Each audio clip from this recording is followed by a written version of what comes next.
My cheating wife's 6 years boss affair was exposed. My revenge froze cards, careers, and pride. Years before my life took an unexpected turn, I found comfort in my routine. Working on the house, relaxing with a beer, and playing hockey with friends. My wife, Joy, and I had a steady life, though wasn't without its struggles. The first signs of trouble were subtle missed calls, late-night excuses, but I dismissed them, thinking it was just life's pressures. Over time, Joy's work trips became more frequent, and though I didn't think much of it at first, she grew more distant. I had a gut feeling something was wrong but ignored it. Then, one winter night, everything changed with a phone call. I was watching war movies, a regular thing when Joy was away, this time on a 2-week trip to Houston. Midway through Band of Brothers, my phone rang. Expecting my friend Paul, I was surprised to hear a woman's voice. "Detective Phillips from Vail," she said. She told me Joy had been in a serious accident and was in a hospital in Eagle Valley. I was shocked Joy was supposed to be in Houston. That Saturday, I'd watched a marathon of war movies. The Dirty Dozen, Enemy at the Gates, Saving Private Ryan, and stocked up on snacks for the weekend. I was annoyed at the interruption and hoped Joy had won a vacation somewhere warm, though I'd have settled for her just being in Houston. When I saw unknown on the caller ID, I assumed it was Paul and answered with a grumble. But the woman's voice caught me off guard. She explained that my wife had been in an accident, but I insisted she was in Houston. The detective asked when I last spoke to her, and I said it was the night before. When she read off Joy's home address from her ID, I was stunned. "Someone must have stolen her purse," I said, thinking I could press charges. The detective asked me to come to the hospital and verify her belongings. Frustrated, I agreed and started the 2-hour drive to Vail. As I drove, my mind raced. I considered the possibilities. Maybe someone had stolen Joy's wallet and gone skiing, or maybe it really was Joy, but why would she be in Vail? My devil's advocate voice challenged me. "How do you know she's really in Houston?" I realized I hadn't seen her board the plane, so how could I be sure? "What if she's cheating?" the voice in my head asked. "If that's the case, I'll leave her," I thought. "There's no place for a cheater in my life." Though I knew ending a 10-year marriage was drastic, I wasn't going to live like my dad. I thought back to my parents. When I was 10, my mom started spending more time with friends, and my dad grew paranoid. One day, I overheard her confess to an affair. They tried to work things out, but my dad became controlling, making her quit her job and check in constantly. They eventually divorced after I graduated, and my dad, once a great detective, never recovered. I rarely talk to my mom now, feeling like her actions broke my dad. I promised myself I wouldn't end up like him, nor like my brother Daniel, who eliminated his wife and her lover after catching them together. He's now serving time in prison, so I had to find a middle ground, handle it if Joy was cheating, but not lose myself in the process. If she was unfaithful, I'd move on and enjoy life with my friends. As I got closer to the Vail exit, I grew more nervous, and even my inner voice went silent. I nearly pulled over to throw up. Finding the hospital wasn't hard, and I parked, walking through the cold to the entrance. I hadn't had anything stronger than beer since I got married, but I suddenly craved a bottle of Jack Daniels. At the information desk, I explained why I was there, and they gave me the room number. When I got to the floor, I realized it was the intensive care unit. I told the nurse who I was, and she called someone, asking me to wait by the door.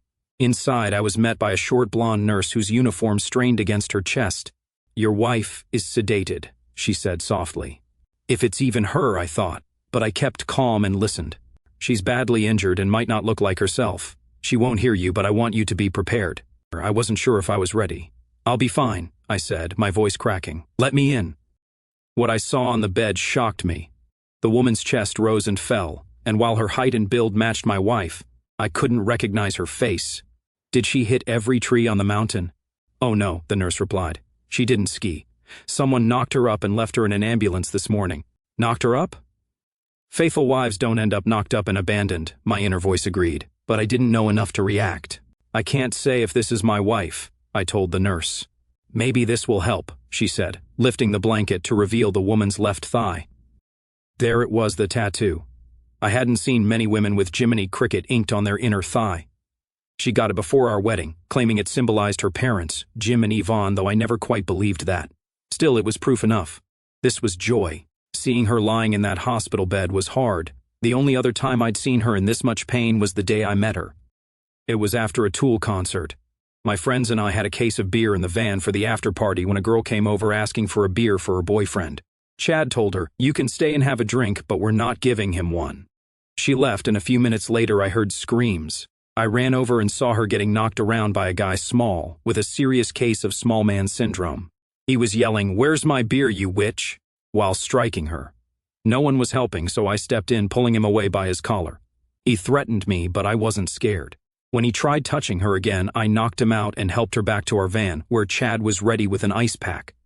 Security picked up the guy, and I wanted to report what happened, but she stopped me, saying, "You've done enough. No one's ever stood up to Garrett.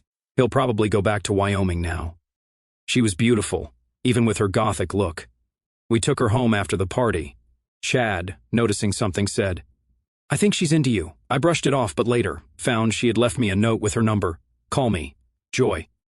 2 days later, I called her, and she was surprised but happy to hear from me. We talked for an hour, then she called me again that evening, and we talked until midnight. Our first date was that Friday. We went to a small Italian restaurant, followed by drinks and dancing at a bar. When I took her home, she asked, "Are you trying to get me into bed?" I replied, "There's plenty of time for that later.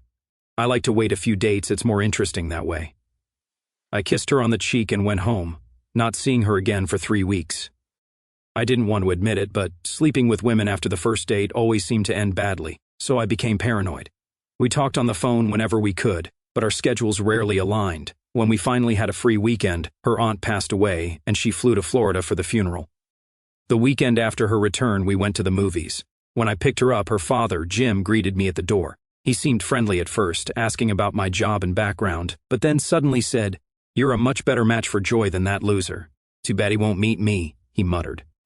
"He met me," I replied. "Hopefully he stays away," Jim agreed, muttering about the guy as Joy entered, smiling and wearing a dress that showed off her figure perfectly, making me reconsider my 3 dates before sex rule. We didn't sleep together that night, though. She had to work early the next morning and asked me to hold off on our plans. The next weekend, I took her out for dinner, but on the way home, she suddenly had stomach cramps and needed a bathroom. My apartment was nearby, so I rushed her there. After she used the restroom, I didn't expect anything to happen, but she walked out wearing only red underwear and high-heeled boots, telling me to take off your coat. Needless to say, I took off more than that. The next morning, we had breakfast at a shop nearby and didn't go out again until Sunday dinner. As I dropped her off, she complained about her boss making her work weekends and joked about me being her favorite illicit substance. Later, as I left the hospital, I was handed Joy's personal belongings and told the police had already gone through everything. While I was processing this, the nurse's phone rang. After speaking to someone, she handed the phone to me. It was Detective Phillips, asking me to come to the station for questioning. I agreed, though I couldn't shake the feeling that the cops suspected me of hurting Joy. Why would I thought. Because she's a traitor? I had no solid proof of her cheating, but her being in Vail was suspicious. I tried to think of a logical explanation. Maybe she won a trip to Vail, flew to Denver, rented a car, and got into trouble before telling me. It was all too strange, but I had no concrete evidence. I arrived at the station as the sun was setting. Detective Phillips and a tall man, Deputy Devon, came to meet me. Phillips seemed friendly, but Devon looked at me like I was guilty of something. "Should I get a lawyer?" I asked. "Do you think you need one?" Phillips replied. "No. I've got nothing to hide." Detective Phillips led me to a room and motioned for me to sit. Devon went in the opposite direction. "I'm going to record our conversation, Mr. Rigby. Is that okay?" "Fine by me." "Sorry about the prick thing," I said, trying to clear the air. She raised an eyebrow. "When I called you a prick on the phone, I thought you were my friend interrupting my me time." She looked curious. "What's me time?" "I watch World War II movies when Joy's out of town. She hates them." At that moment, Devon returned and sat down. "Ready?" he asked. Phillips pressed a button for the record. Detective Desiree Phillips interviewing Mr. Roger Rigby in connection with Case 1250-6G involving Joy Tanya Rigby. Mr. Rigby, please state your name, age, and date of birth. "My name is Roger Ezekiel Rigby. I'm 35, born December 16th. Your address and occupation? 1467 West Dana Avenue, Colorado Springs. I'm a bricklayer. Where were you between 6 p.m. last night and 8 a.m. this morning?" "Let's see. I was in Manitou Springs from 9 a.m. to 7 p.m., repairing a fireplace. From 7 to 8:30, I was driving back to Jerry's bar, where I stayed until 11. I got home around 11:30 and stayed there until you called. Can anyone confirm that? Phillips asked. Blanche Donovan in Manitou can confirm I was working at her place. Paul Hannibal saw me at Jerry's, and my neighbor Stephen Harper can confirm I was home at midnight, 3 a.m., and 6 a.m. How can Stephen confirm that? Devin asked. We both have dogs that need to go out at those times. He's a night owl, so we always see each other when I walk my dog. The detectives exchanged glances, and Phillips continued. When did you last see your wife? Monday morning. I drove her to the airport for her flight to Houston. Why was she going to Houston? For her company's annual meeting. Only top performers go, and this was her 3rd year. What does your wife do? She sells life insurance for TransUnion United. You know, those annoying ads with the old guy telling a kid to prepare for the inevitable. Both detectives nodded. When did you last see her carry her suitcase? Phillips asked. At the airport. I dropped her off before heading to work. Did you have breakfast together? No, we were going to, but she forgot her bag, so we had to go back home to get it. How did she forget her luggage? She thought I had grabbed it when I warmed up the car. But I didn't notice it was still on the bed until we were almost at the airport. Phillips nodded and asked, How often does your wife go on business trips? Twice a year, 2 weeks in February for the general meeting and 2 weeks in August for training in Indianapolis. And the general meeting is in Houston every year? No, it changes. Last year was LA, and the year before that, New York. After conferring with Devin, Phillips asked, Do you know anyone who might want to harm your wife? Not that I know of, except maybe some of her clients. Why would they want to harm her? Well, the company has a sketchy sales tactic. People sign up for a free kids info kit, and then my wife delivers it and tries to sell them life insurance. Some people get pretty upset. Did she meet with any clients in Vail? I have no idea. She was supposed to be in Houston.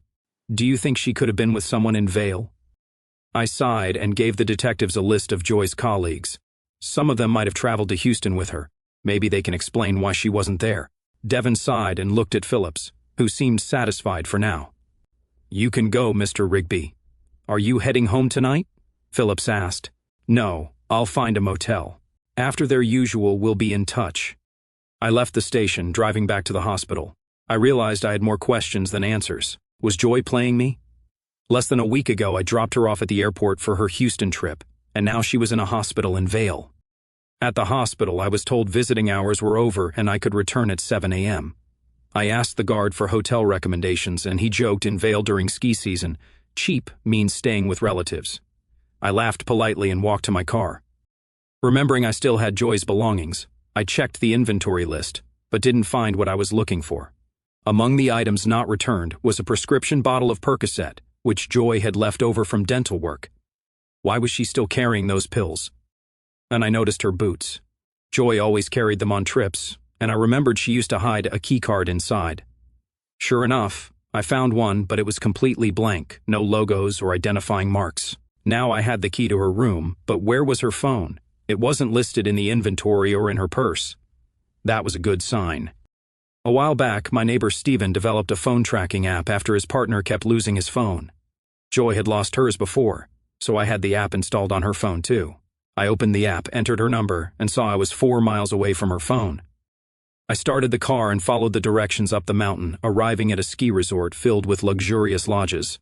I parked Joy's BMW among the Lexuses and Audis and made my way toward one of the lodges. The app showed Joy's phone was in room 114. I tried the keycard, nothing. I climbed the stairs and tried 214, then 314. The keycard finally worked. What now? I thought. Should I confront whoever's inside, or call the cops? I listened at the door but heard nothing. Hesitating for a moment, I swiped the keycard and opened the door. The room was dark, lit only by the hallway behind me. I stepped in and turned on the light. The room felt off too clean, like someone tried to make it look untouched. The bed was made, but the quilt hung unevenly. Joy's suitcase sat on the bed, neatly packed. Her phone was charging on the nightstand, and her laptop was on a small table by the window. This looked staged, I thought. It didn't seem like anyone had slept here, but it wasn't professionally cleaned either. I decided to take a closer look. I went to the bathroom and noticed a few wet spots on the sink, like someone tried to clean up without using proper cleaning products. The soap was in the shower, and the towels, though neatly stacked, were damp at the bottom. Someone had attempted to cover their tracks, but not well. Back at the bed, I pulled back the blanket. The sheets were wrinkled, as if someone had slept there, but there were no signs of violence, no blood or torn fabric. What happened here? I wondered. I sat at the table and picked up Joy's phone. She never used passwords, so I accessed it easily. As her laptop booted, I called my sister Beth to ask her to take care of my dog, then made the hard call to my father-in-law, Jim, explaining what I knew. I hope this is just a misunderstanding, I said, trying to stay calm. Jim sighed. Call me when you know more. Next, I called my cousin Hugh, a detective, and asked him to contact the Vale police. He agreed and said he'd keep me updated. I took one last step and called the lodge, asking for Joey Rigby or Joey McIntyre. No one by those names was registered. By then, Joy's laptop had booted up, but her browser history and emails were wiped clean. She never deleted anything, so this was strange. I checked her phone. Her text messages were also gone. Someone was covering their tracks. I opened her suitcase and found one business suit, 3 cocktail dresses, and a lot of lingerie. This wasn't a business trip, wardrobe. I knew now divorce was likely. The next morning, after a quick shower, I left the room with Joy's phone and laptop but left her suitcase untouched. I'd spent the night in a chair by the table, unable to sleep in the bed. After a coffee, I called Detective Phillips to report the keycard I'd found. She arranged to meet me in half an hour. After driving around Vale for a bit, I met Phillips at the police station. She greeted me and led me to her office, where I handed her the keycard. You look like a man whose world has collapsed, she said sympathetically. I think I'll lose my wife over this. I'd like to hear her explanation, but I doubt I can believe it, I replied. Don't lose hope yet, she said, though her face suggested otherwise. I thanked her and headed to the hospital, where I was allowed to visit Joy for 15 minutes every 2 hours. During one visit, I stared at her, hoping she'd wake up and explain everything. Just then, Dr. Benson came to see me. He explained that Joy was recovering but recommended transferring her to Denver for better rehabilitation. He mentioned her head injury and possible brain damage, but I could only focus on the uncertainty of what had really happened. I signed the papers to transfer Joy and asked if I could handle the rest at St. Luke's. On my way home, where's your home? The doctor asked. Colorado Springs, I replied. He looked concerned and made a call. A few minutes later, he returned. The plan has changed, he said. We'll transfer her to St. Augustine's in Colorado Springs. It's just as good, and it will be easier for your family to visit. I signed new papers, visited Joy one last time, and left the hospital with tears in my eyes. At least it's normal to cry in a hospital, I thought. Anywhere else people would stare. On my way out of Vale, I called Jim and updated him. When I got home, I saw my sister Beth's Jeep in the driveway, and I felt relieved. Piper, my Doberman, greeted me at the door, and Beth was there waiting. She took one look at me and knew something was wrong. I hugged her, told her I loved her, and everything came spilling out. I broke down, mourning the end of my marriage. Beth stayed with me late into the night trying to get me to eat, but I wasn't hungry. I still had to tell Jim everything, and she came with me for that. When I finished explaining to Jim and Yvonne, I saw a shift in Jim's face. He wasn't sure anymore that Joy hadn't wronged me. He had worn that same expression once before, during a difficult moment in our relationship. We had been dating for several months, and one night Joy canceled our weekend plans. I was annoyed but accepted it. Then I heard Jim in the background yelling, "Tell that son of a witch he better meet me." Worried, I drove over. Jim met me at the door, furious. "You're no better than that other prick. If you're going to hurt my daughter, come at me." Shocked, I replied, "Hurt your daughter? What are you talking about?" Joy and Yvonne came outside, and I saw Joy had a black eye. "What happened?" I asked. Jim shouted, "You struck her!" I was stunned, but Joy quickly intervened. "He didn't touch me, Daddy. I had dinner with Garrett and we argued. I walked away too angry and hurt to stay." Jim tried to apologize, but I told Joy, "We're done." I drove aimlessly until I found myself near Garrett's place. I knocked on his door, and when he opened it with a smug grin, I punched him in the face. I kept punching him until he stopped reacting, then kicked him a few more times for good measure. As I noticed moving boxes in his trailer, I asked, "Are you moving?" He groaned, and I kicked him one last time. "Happy trip," I said before leaving. When I got home, I iced my knuckles. The phone rang, and without checking the caller ID, I answered. It was Joy pleading, "Roger, please." I hung up before she could finish. The phone rang again almost immediately, but this time I checked the ID. It was Joy. I let it ring. For the next hour, the phone rang on and off before it finally stopped. 10 minutes later it started again. Annoyed, I checked, expecting Joy. But it was my cousin Hugh. "Hey Zeke," he said. He was the only one who called me by my middle name, a family nickname. "What's up?" "Just a heads up. CSPD got a call about Garrett Jimenez being in bad shape.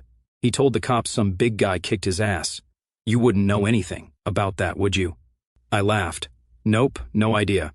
But thanks for the warning. Be careful, Zeke. If someone connects you to this, it could get messy." Not long after, the police showed up at my door, but I was prepared. I had my hockey gear set out, and the scratches on my knuckles looked like the result of a rough game.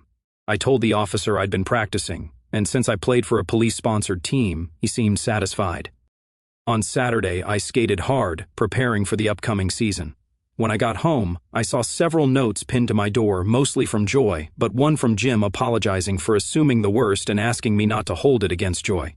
I called Jim, reassuring him, "It's okay. You reacted how any father would. It's not your fault Joy didn't tell you the truth." "Thanks, son. Do you want to talk to Joy?" I could hear her pleading in the background, but I replied firmly, "No, Jim. She knew what Garrett was like, and she let you think I struck her. She ruined our plans so I wouldn't see her face." "I understand," Jim said, disappointed. "I'm sorry, Jim, but I don't have time for cheating women." As I finished explaining everything to Jim and Yvonne in the present, I saw Jim was reliving that memory. "I'm glad they brought her here, son, but I hope you're not planning anything drastic." "No, sir," I assured him. "I'm not hiring lawyers yet, but Joy has a lot of explaining to do. Whatever happens, Roger, Yvonne and I still think of you as family. I hope you won't cut us out of your life." "I won't," I promised. On the way home, Beth asked, "Will you be okay? Do I have a choice? I'm not curling up and dying." "I'm sorry this is happening. If she cheated, is there any chance you'd stay together?" "No," I said firmly. "I'm not going to be one of those paranoid husbands who tracks his wife's every move." Beth sighed. "Mom asked about you. She loves you. Maybe you should talk to her." I shook my head. "So she can tell me cheating is normal?" "No thanks."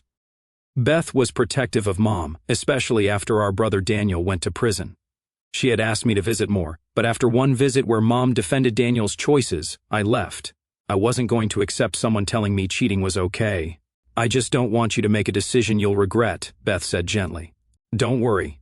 I'll make sure I have the answers first." After Beth dropped me off, I headed to Stephen and Joe's place. I gave Stephen Joy's laptop, and he immediately started looking through it. As I caught him up, he asked if he could keep it for a day or two to dig deeper. I didn't mind. Joe, trying to lighten the mood, joked, "I could set you up with my cousin if you want." I laughed. "Unless she's got C-cups and a shaved pubic area, I'm not interested." "Prude," Joe teased, but I knew he was just trying to make me laugh. I sat with Joe, drinking a beer while Stephen focused intently on Joy's laptop. Joe, getting ready for bed since he had to wake up early, gave me a sly smile. "I'll be dreaming about your sexy, newly single neighbor," he joked. I grinned. "Mrs. Jasper? She's been a widow forever." Joe laughed, wished me good night, and headed upstairs. Stephen stayed glued to the laptop. When I left, I took Piper outside. We played a quick game of tag, but the cold made her decide it was time to head back inside. After a few throws, I crawled into bed with Piper beside me. Joy had always hated when Piper slept on the bed, but I didn't care about her opinions anymore. Despite Piper's presence, my restless sleep wasn't entirely her fault. The next morning, I had coffee and distracted myself with the sports section until 8 a.m.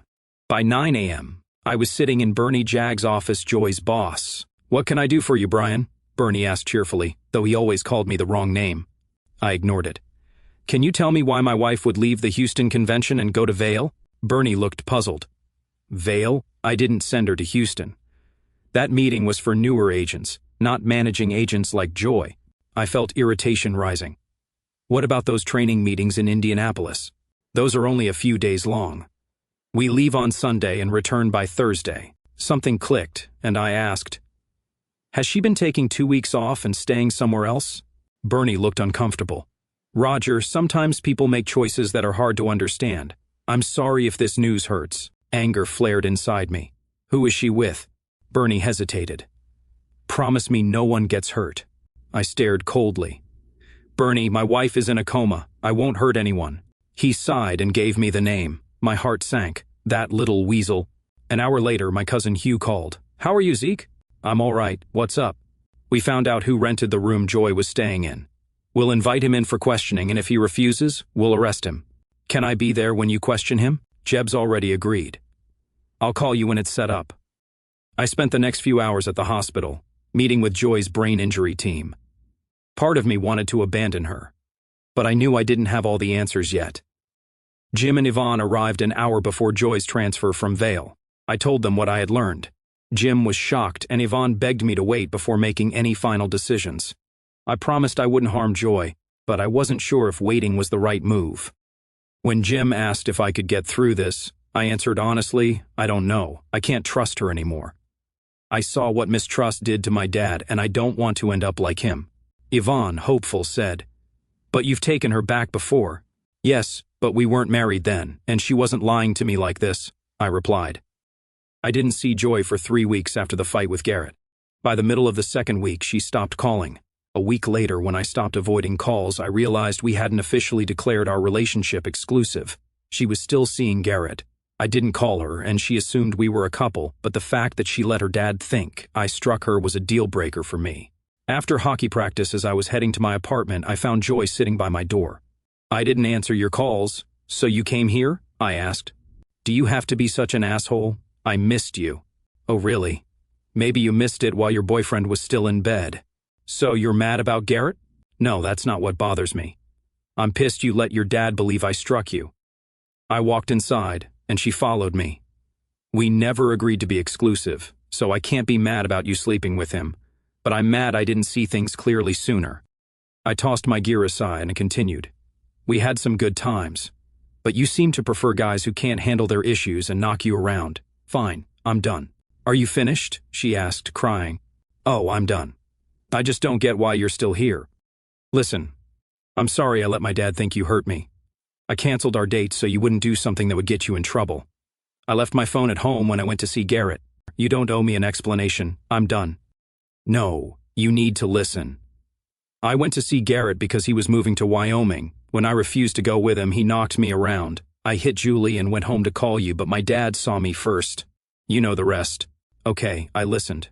Now I have a shower. I don't know why, but I asked, 'Want to join me?' I didn't have to ask twice. That night, we decided to be exclusive. 3 weeks later, she moved in, and 8 months after that, we got married. The only time Garrett came up again was when she told me he died in a car accident in Wyoming, and she went to his funeral. Now, a decade later, Joy is being transferred to St. Augustine's ICU. The doctors say she has a good chance of recovery. Later, while waiting in the hospital, Hugh texted me that Cal Davis would be interviewed at 4 p.m. I told Jim and Yvonne I had an appointment and left. At home, I got dressed in a suit and tie, knowing Sheriff Jeb Hannibal would expect me to look professional during the interrogation. When I arrived at the sheriff's office, Hugh met me. "Vail Police will join by video. You'll sit out of view, and remember, don't speak. It could jeopardize the case." "I know. I won't attack him either," I assured him. We entered the building, and I spotted Catherine Shepard, the high school girl who always seemed out of my league, looking even more stunning than I remembered. Deputies escorted her into the room, and Hugh teased me, "Stop drooling, Zeke." Inside, Sheriff Jeb grinned. "I've always wanted to do this." He pulled out a badge and deputized me so I could stay in the room as law enforcement. Afterward, he hugged me. "Your dad was a great cop, and I know you'll be one too if you ever finish that degree." Hugh and I left Jeb's office, my new badge on display, as my thoughts drifted to Catherine Shepard. I'd always known she was out of my league, but I wondered if even she would have ended up cheating, like the other women in my family. Maybe that's just how it was for us. Daniel would probably agree. We entered the room, and Hugh pointed me to a chair out of the camera's view. He sat at the table, setting up the video conference. Soon, Detective Phillips and another officer joined us via speaker. A sheriff's deputy brought in a slick-looking guy, Cal Davis. He had that salesman look, always smiling, even in a room full of cops. I'd never met him, but I knew of him, Joy's mentor. "Mr. Davis," Hugh started, "this interview is being recorded." "No problem," Cal replied confidently. Hugh introduced the team, including Phillips and Detective Albert from Vail, then asked Cal if he understood his rights and agreed to speak without a lawyer. Cal agreed. As the routine questions about Cal's whereabouts began, I quickly realized this guy wasn't the one who hurt Joy. He'd been sleeping with her, sure, but he didn't seem the type to risk everything by getting violent. Then Phillips asked the question I'd been waiting for. "Mr. Davis, where were you from Friday through Sunday?" Cal explained he'd been in Houston for a work meeting and spent the weekend with his wife. But when Hugh said they'd call his boss to confirm, Cal's confidence crumbled. His tan face paled as he asked, "Can I tell you something off the record without my wife knowing?" It didn't take long for Cal to confess to a 6-year affair with Joy. He was visibly shaken when he learned she was in the hospital. He claimed they drove to Denver on Friday, where Joy told him she'd take a trip to Vail. He dropped her at the airport, and she called him while he was with her. He said he went home, and his wife could confirm it. After a few more questions, Hugh told Cal he was free to go but not to leave town. Before leaving, Cal asked for a private word with me. I agreed, and once we were alone, he looked defeated, far from the confident man who had walked in earlier. "Roger, you know who I am, right?" he asked. "Obviously. You seem to know me too. Joy keeps your photo on her desk and in her presentation kit. She loves you, you know." I scoffed. "No, she doesn't. If she did, we wouldn't be here." "But I love her too," Cal sighed. "I love her, Roger, and my wife. She knows about my feelings for Joy. It started when I interviewed her for my team. We had chemistry, and one day after a no-show presentation, we had lunch near a military base and ended up making love at a nearby hotel. We both felt guilty, but we couldn't deny the chemistry. Not guilty enough to stop, apparently," I said sarcastically. "It wasn't cheap or tasteless, Roger. Joy and I had something real." "Sorry, didn't mean to insult your little love story," I replied, mocking him. "I understand your anger," Cal said, looking genuinely pained. "But I don't regret loving Joy, not one bit." I couldn't believe the nonsense coming out of Cal's mouth. I wanted to punch him, but I held back. Joy wasn't my problem anymore. "So you don't mind your wife running off with someone else twice a year?" I asked. "No, it's been hard enough sharing her with you. You can have her now." "You're telling me to share her? Are you stupid? I didn't even know I was sharing her. If I had, we wouldn't have been together because I don't tolerate cheating." "You're right. That's why you two went on those trips: Mexico City, San Diego, Rio. I went to Miami, Vail, and more. We had a system: 1 week with each other, then a week with our spouses." Cal started crying. "Did Joy cheat on me?" "I only knew about Miami." "Cal, did she go to Vail? Did she not love me?" Cal was crying as I tried to leave. As a goodbye, as I was leaving, he said, "Have fun living with what I have done, and enjoy sharing your wife." He was waiting in the hallway. "Sorry, Zeke, I thought we had the guy. I knew he wasn't the one who hurt her. But how did this go on under my nose?" Just then we heard a commotion. Cal's wife, Katrina Shepard, was slapping him.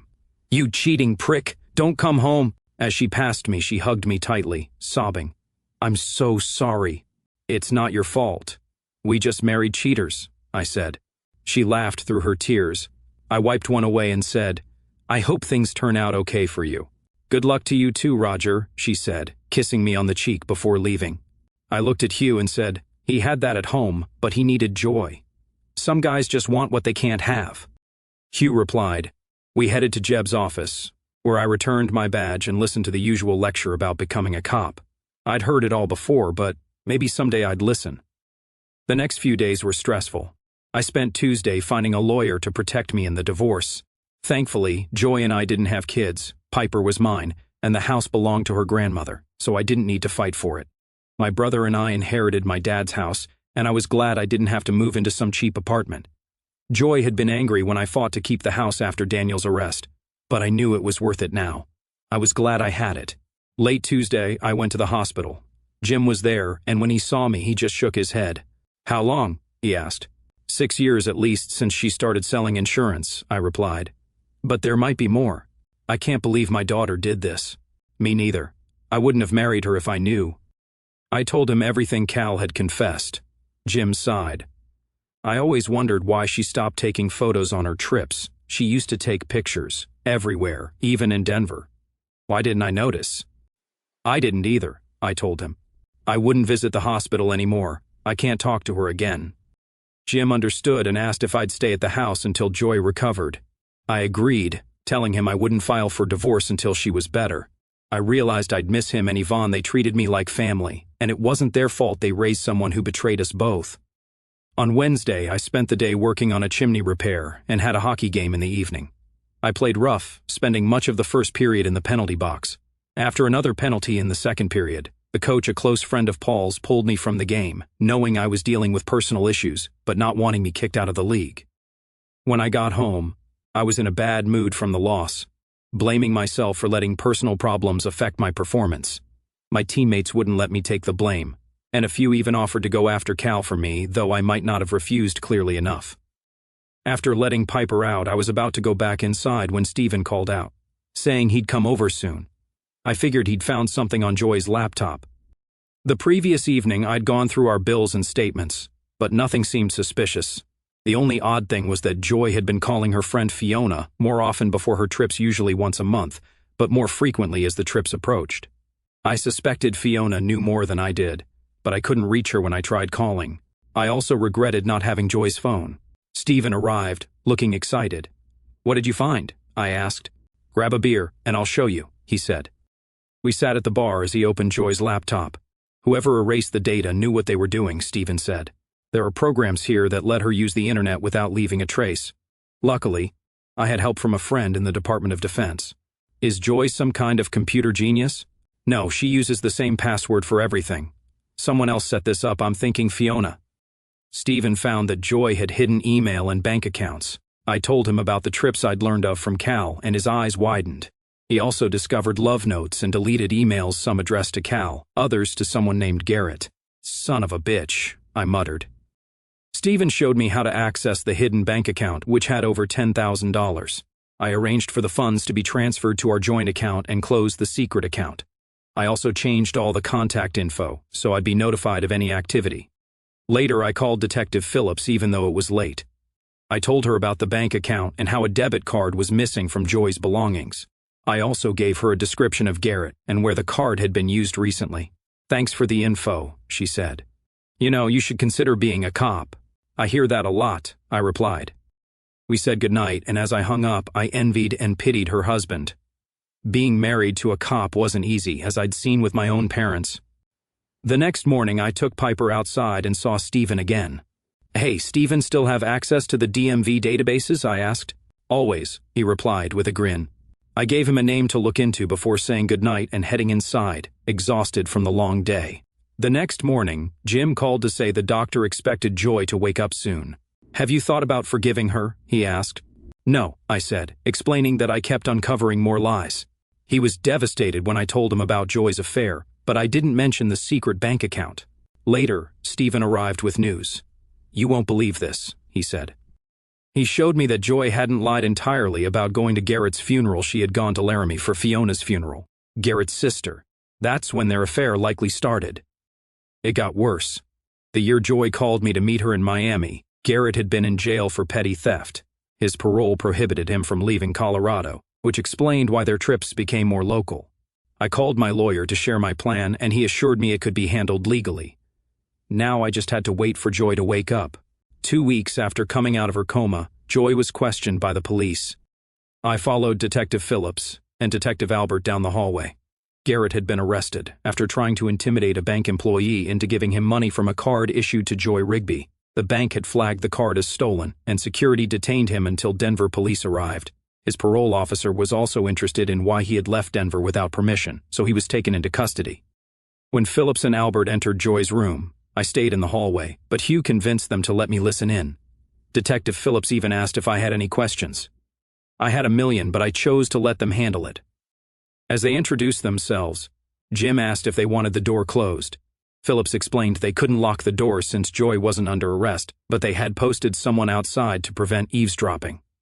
Joy seemed hesitant at first, denying everything, until they confronted her with evidence that the hotel receptionist had seen her with both Cal and Garrett. She eventually admitted to being involved with both men, but was embarrassed to admit Garrett had knocked her around. Phillips then played a card I didn't expect. "Your husband believes you had 2 lovers without his knowledge," Phillips said. "What you tell us might help him reconcile with you." No chance of that, I thought. Joy confessed that she lied to me to attend Garrett's sister's funeral, and that they rekindled their relationship that weekend. She claimed she still loved me, but Garrett suggested they secretly meet once a month. She didn't see how it could hurt me, so she agreed. She then recounted how things started with Cal, saying she was attracted to the fact that they were both married. They'd meet at company events and have secret rendezvous, and she gave me Miami to ease her guilt lying again. Any doubts I had about serving her divorce papers vanished at that moment. When Phillips asked about the assault, Joy claimed she had angered Garrett by stopping her birth control to try for kids with me. Garrett, angry that she wouldn't give him a chance to father her child, lost his temper and attacked her. Her performance, complete with tears, was worthy of an Oscar. Phillips asked one final question. "Why do you have Jiminy Cricket tattooed on your thigh?" Joy replied, "It was Garrett's idea. He said it would be a way for him to always be with me without Roger knowing." That's when I walked into the room. She called me baby and started apologizing, but I handed her divorce papers and said, "No need, you've already been served." I left as she screamed. 5 years later, a phone ringing in the middle of the night had become part of my job. After getting the necessary details from the call, I kissed my pregnant wife on the forehead and her swollen belly. She murmured sleepily, "Be careful not to start something you can't finish." I smiled, kissed her again, and headed to the crime scene. As I arrived at a trailer, I reflected on how my life had changed. 5 years earlier, I divorced Joy. I thought it would be a straightforward process, but I was wrong. During the divorce, my lawyer noticed Joy hadn't disclosed her secret bank account. I'd wondered how she funded it, but a chance meeting with Cal Davis revealed everything. He explained that Joy's unreported income came from her bonus checks and commissions, which she funneled into her secret account with help from an accountant and some inside information. I discovered Joy had earned over $120,000 in undeclared income over 6 years. I transferred $30,000 into our joint account and then suggested we split everything 50-50. Joy, however, demanded 75%, claiming she was being generous by not asking for half of the house I'd inherited. My lawyer fought back, and we eventually agreed to split the joint account equally, with her taking half of my business. I sold my share of the masonry business back to my uncle and went back to school, completing my criminal justice degree. Now I work for the El Paso County Sheriff's Department, far from the mess that was my marriage to Joy. My lawyer was aware of every step I took and made sure everything was legal. It even had my uncle write me a receipt for $1 when I sold him my business. Joy had a smug look when she got her settlement check, but I'm sure that disappeared when she discovered her secret account had been drained. My accountant worked a little magic, and we showed all the money in our joint account came from legitimate sources. I paid the taxes, and Joy never realized she funded my education. An anonymous tip to the IRS led to an audit, and while I was cleared, Joy wasn't. She ended up serving 6 months for tax evasion. In a twist of fate, Garrett was blamed for stealing her money since he had her bank card. With his history and a weak defense, he was convicted and sentenced to 3 to 5 years in prison for theft and violating parole. Meanwhile, Katrina divorced Cal, and he moved to Utah to start fresh. After Joy got out of prison, she worked at a telemarketing firm. She sent me an angry letter blaming me for ruining her marriage and deceiving her and Garrett. I tossed it in the trash and moved on. When I told my buddy Paul about the letter, he joked that I should have sold her to a brothel. I responded that she'd probably enjoy it. I spent 3 years as a patrol officer before becoming a detective. While the Colorado Springs Police Department handled most major crimes, we saw plenty of domestic violence cases. The only time I pulled my weapon was when a woman threatened me with a knife after I arrested her abusive husband. That was a year and a half ago, and I've been a detective ever since. I still don't understand why some women stay with abusive men, especially after seeing countless victims. One case involved a woman knocked on death's door, surrounded by empty beer bottles. I knew by the end of the day I'd have the husband's name and start the search. It seemed like a clear case. Either the husband killed her in a jealous rage or an ex-lover was involved. As I reviewed old patrol reports, I realized that at least I wouldn't get flack from my boss for this case. A year and a half into my detective career, a new detective transferred to our department. All I knew was that she came from the north. But one night at a party near the station, I was surprised to see Desiree Phillips. We talked for a while, and though some of the other detectives weren't thrilled with a patrol officer chatting with her, we hit it off. We became friends, and even after learning she was single, I didn't pursue anything. I was jaded by relationships and didn't want to complicate things. We hung out occasionally, going to dinner and movies, but I never saw it as dating. One night, after a tough case, I took her to a bar. I stayed mostly sober to make sure she got home safely. When I helped her to her apartment, she asked me to take off her boots, then hugged me. "She's drunk, Zeke," I thought. "She's your best friend, and you can't take advantage of her." I pulled away, and suddenly she didn't seem so drunk anymore. "Why don't you want me?" she asked. "What's wrong with me?" First, you're drunk, and I don't want to ruin our friendship with a regretful memory. Second, I'm just not ready after everything. I have trust issues. Did you enjoy kissing me? Of course. You're one of the sexiest women I know, I started, but she cut me off. Come with me. I'm not drunk and I'm not easy. I've only been with 4 guys and you know the stories. She later admitted she'd liked me from the moment we met in Vail but never thought I'd end up working in law enforcement. When she transferred, she took it as a sign. That night marked the beginning of our relationship, and a year later, we got married. A month later, we welcomed our first child. My boss wasn't thrilled about her needing maternity leave and constantly teased me about getting her pregnant. I used to joke with Hugh that Noah, our son, could be his godchild, but he wasn't amused. He also didn't like that I took a month off for paternity leave, but I didn't care. Desiree, to my delight, loves World War II movies. So life is pretty good now. I just hope Piper is okay with having both mom and dad around full time. Something tells me she'll be just fine.